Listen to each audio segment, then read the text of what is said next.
Savez-vous quel est le lien entre tous ces personnages? Ils sont beaux, ils sont célèbres, mais ils sont surtout dyspraxiques. Ils ont pourtant tous réussi avec succès dans leur domaine. Comme dit Albert Einstein, si on juge un poisson rouge sur ses capacités à grimper un arbre, il passera sa vie à croire qu'il est stupide. Eh ben moi j'ai envie de vous dire, si on juge un enfant dyspraxique sur sa capacité de coordination et de planification, il passera également sa vie à croire qu'il est stupide. Alors en tant qu'enseignant, ne faisons pas cette erreur.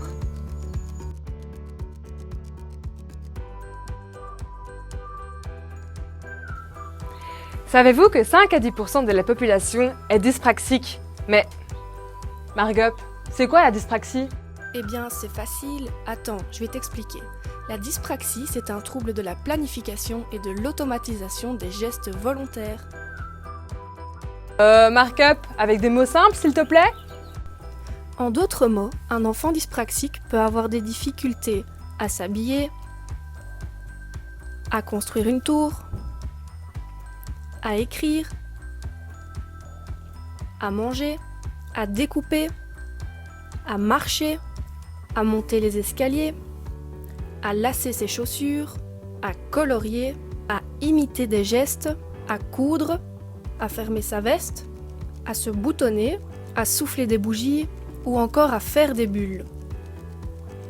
Il existe encore beaucoup d'autres types de difficultés possibles. Cela dépend du type de dyspraxie dont souffre l'individu.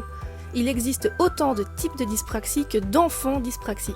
Tout cela est bien sûr expliqué dans la version complète du travail. Mais comment est-ce qu'on pourrait faire pour aider ces enfants en difficulté? Ah! Mais Markup, pourquoi tu m'as lancé un gobelet? Ben, pour faire une cup song. Une quoi? La cup song est en fait une performance musicale qui consiste à chanter tout en marquant un rythme frappé avec un gobelet en plastique. La cup song est particulièrement connue grâce au film Pitch Perfect et à la chanson d'Anna Kendrick. Pourtant, son origine est bien plus ancienne. C'est en effet en 1987 que Rich Mullins décide pour la première fois d'utiliser un gobelet en fond sonore. La cup song que l'on connaît aujourd'hui grâce au film et à la musique d'Anna Kendrick a d'autres origines qui sont développées dans le travail. Maintenant que tu sais tout ça, essaye un peu pour voir. Mais c'est vrai, t'as raison Markup, c'est incroyable! Mes mains sont coordonnées, je sens que les mouvements sont planifiés et je suis hyper concentrée!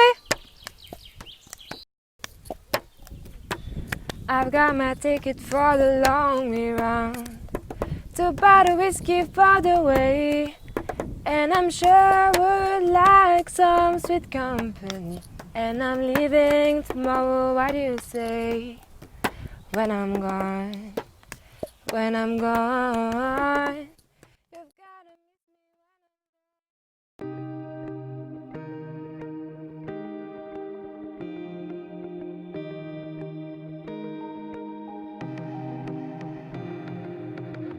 Mais comment on va faire pour apprendre cela avec les enfants? Le projet se divise en 11 séances. Certaines sont sur des fiches bleues car il s'agit de prérequis, d'autres sont sur des fiches roses car il s'agit de la concrétisation du projet. Chacune de ces fiches est organisée d'une manière bien spécifique. On y retrouve à chaque fois le numéro de la séance, l'objectif, le matériel, le timing, les compétences travaillées, le déroulement ainsi que parfois une danseuse qui y apporte des informations complémentaires. Sur une autre page, on y retrouve les conseils éventuels qu'on aurait souhaité donner pour cette séance, ainsi que les points d'ancrage, c'est-à-dire les aspects qui y sont travaillés. Mais toi, tu dois sûrement avoir plein d'idées, non? Bien sûr que j'ai plein d'idées. Tout d'abord, la marche du soldat, qui consiste à mettre une musique en arrière-fond et de tout d'abord marcher sur la pulsation lente de la musique. Ensuite, sa pulsation rapide.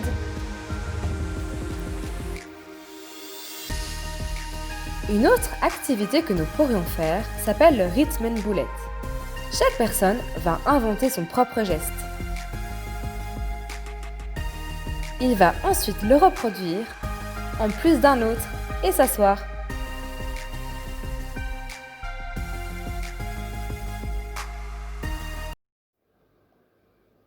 Une autre activité que nous pourrions faire s'appelle le train Deridera, qui consiste à chanter tout en se passant un gobelet. Et c'est parti pour une démo. Passez le train Deridera, savez-vous passer ceci sans vous tromper, savez-vous passer le train Deridera, savez-vous passer ceci sans vous tromper, la la la la. Ensuite, le rythme en couleur. Chaque élève a un gobelet et doit inventer une séquence rythmique sur des feuilles de couleur. L'autre élève doit alors le reproduire. On peut également compliquer l'exercice en inversant les feuilles, de telle façon à faire une symétrie centrale.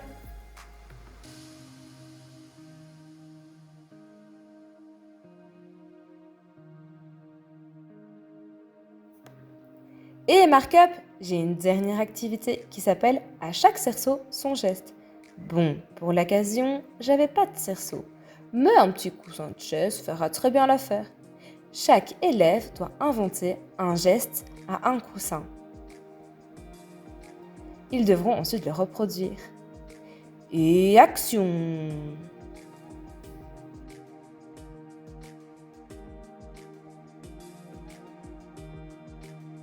Waouh, mais tes idées sont géniales!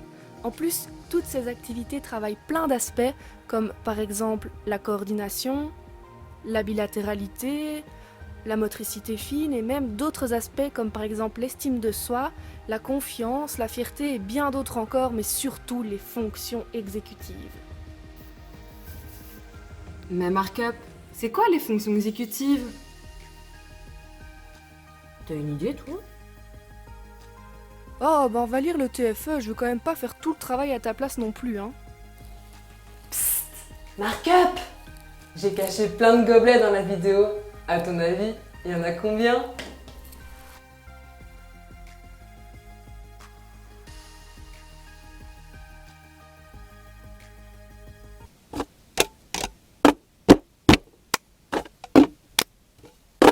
J'ai pris un ticket pour un long voyage, 3 ans passés à travailler, et maintenant je suis sûre, je suis bien armée.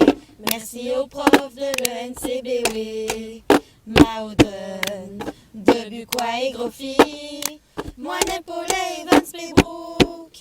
Merci à vous pour votre investissement et pour toutes ces années qu'on a passées ensemble. Le diplôme, ce papier qu'on a tant souhaité, même si on ne pourra pas le fêter, au moins on est sûr de pouvoir enseigner.